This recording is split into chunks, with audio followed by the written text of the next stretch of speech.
Hello, this is Christina from Living Laredo, and now I'm here with Andrea Ardonez, and she's the museum assistant, and we are at the Republic of the Rio Grand Museum. And it's, if you walk too quickly, you might miss it. But we're going to show you how this is actually a place where when you're driving downtown, you don't want to miss it. You really want to be on the lookout for it, because inside this tiny little doors, you're going to see that there's actually a huge treasure waiting behind it. So you can take us on a tour? All right, come on guys, let's go. Welcome to the Republic of the Rio Grande Museum. As you come in, you're going to see our gift shop area where we have different books and items about the Republic of the Rio Grande. Here we have our very popular book, The Laredo Pictorial History, which is very comprehensive and it has a lot of photos, and it's about the history of Laredo. Local author too. Yes, by Dr. Jerry Thompson, who teaches at TAMU. And then we have a lot of different items that are also very informative and have to do with the history of Laredo and the area. Then here we have our museum rules for visitors, which That's right, guys. Yeah. Pay attention. A lot of these things are irreplaceable, a lot of these artifacts. So when you bring your kids and even yourselves.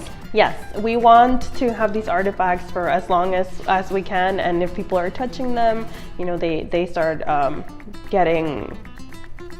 They start to deteriorate, if I'm not right, like with the oils from the skin and everything. Yes, they start to deteriorate, and we really just want to have this place and these artifacts for generations to come. And so over here, then we have this chalkboard with the 7 flags that Laredo has been under. Usually, we're used to seeing the 6 flags over Texas. But here in Laredo, we have an extra flag. Because we are so extra, aren't we? Laredo is extra. Yes, we are. And so a lot of people this is the extra flag that we have. It's the Republic of the Rio Grande flag. A lot of people call this flag the Laredo flag, but it's not a Laredo flag. Laredo doesn't have a flag. Laredo has a seal, and this is the flag of the Republic of the Rio Grande. Oh, nice clarification. You're right. I did not know that. That's we've tried to change it in Wikipedia a couple of times, but people keep changing it back. People keep changing it back. So it's stay away from Wikipedia. Yeah, it's the Republic of the Rio Grande flag, not the Laredo flag. There you go. So here we have some highlights of the history of Laredo. They start with the founding. It moves to the Mexicanos Tejanos, and then we have here some information about the Republic of the Rio Grande. Over here, we have some information about several battles that have happened in the area, like the Battle of Laredo during the Civil War. This is some of the most popular artifacts that we have. People really like looking at these. We have some different rifles. Through the different decades, right? Yes. The different eras? Yes, and so a lot of people like to see these older models. And we have some items also from the Civil War.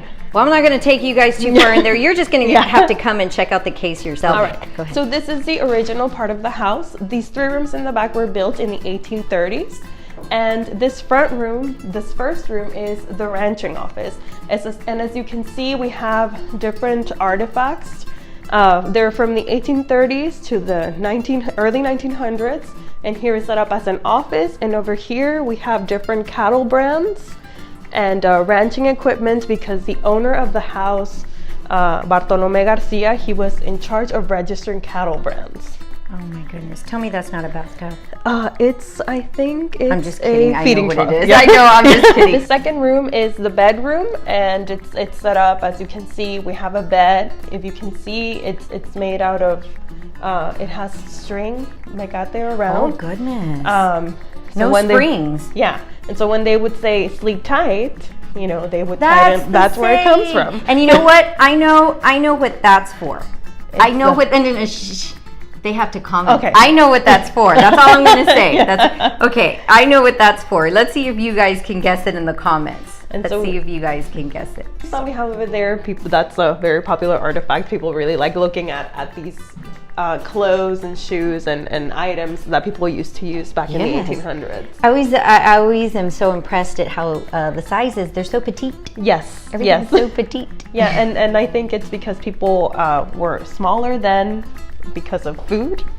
They didn't used to eat as often as we do. Mm-hmm. So now that we can eat.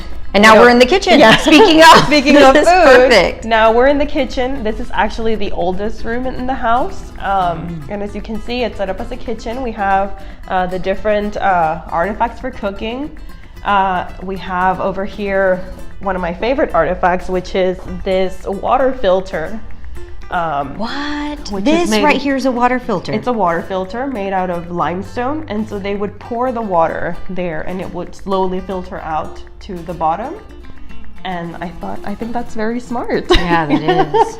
I mean, they had to figure out all these things. Now, are those molcajetes at the bottom near the fireplace? Is that Yes. like their version? Okay. Yes. They're molcajetes. Very different from the ones that we have at the house. And then the irons, that's always been, man, you know, if I burn the clothes now and it's just plugged in, can you imagine? These guys had to be in the fire and then cleaned off, and then that's how they ironed. That's how they So that was the tour of the museum, but it's not a detailed tour, and the tour is by far not even begun or ended. You all need to come down here and check it out yourself. Andrea, you're awesome. Thank you so Thank much you. for taking us in here. And she actually let me in on some really cool details about some of those items that I had questions about. And if you have some questions about some of those items, you come down yourself and find out.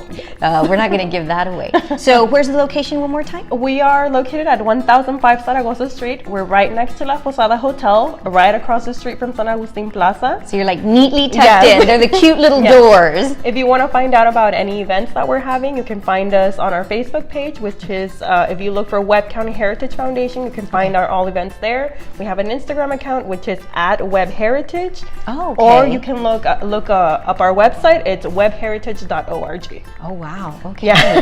Thank you. That's a lot of places. No excuse. So, Yes. yeah, thank you so much. Or if they want to call us, it's 956-727-0977. Here you go, guys. Thank you so much, Andrea. Thank you so much. Bye. Bye.